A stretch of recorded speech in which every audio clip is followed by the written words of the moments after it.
This is Arpita from BTS আমি কেটে sisters. Welcome to my video. তো সবাইকে প্রথমেই বলছি শুভ জন্মাষ্টমী।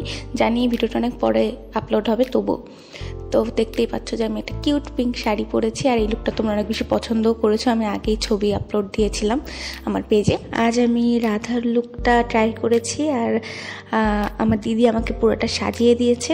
তারপর আমি গোপালের থালাটা রেডি করলাম যে গোপাল কোনটা কোনটা পরবে। তো এখানে 3টা জামা ছিল, তো আমরা ভাবলাম যে হলুদটা পরানো যাক। গোপাল কিন্তু স্নানের জন্য একদম রেডি, এত বেশি ভালো লাগছিল। তো এই তো আমরা দুধ দিয়ে মধু দিয়ে গোপালকে স্নান করাচ্ছিলাম। তারপর আমি ফুলের মালা গাঁথছিলাম ডেকোরেশন করার জন্য। আর এই যে ডেকোরেশন কমপ্লিট, অনেক বেশি সুন্দর লাগছে, তাই না? তারপর আমরা প্রসাদ রেডি করা শুরু করলাম। লাড্ডুটা বাড়ি থেকে কিনে এনেছিল পাপা, আর তাছাড়া সব কিছু বাড়িতেই বানানো হয়েছে। লাড্ডুটা আর দইটা পাপা কিনে নিয়ে আসছিল, তো আমরা সব দিয়ে দিচ্ছিলাম আলাদা আলাদা করে। আর এই যে মাখন মিশ্রি, যেটা গোপালের একদম ফেভারিট।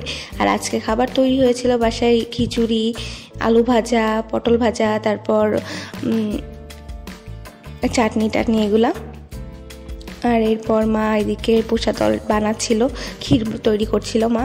তো চাল কলা দেওয়া হয়ে গেল, আমরা একে একে প্রত্যেকটা কাজ শেষ করছিলাম, পুজোর জন্য রেডি করছিলাম সব কিছু।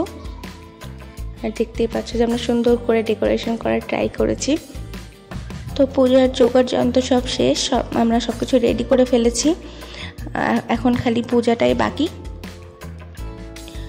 তো এই তো পূজায় বসে পড়লাম আমরা। আজকের দিনটা অনেক বেশি ভালো গেল। I hope you like the video. If you like, share and subscribe, and love you all.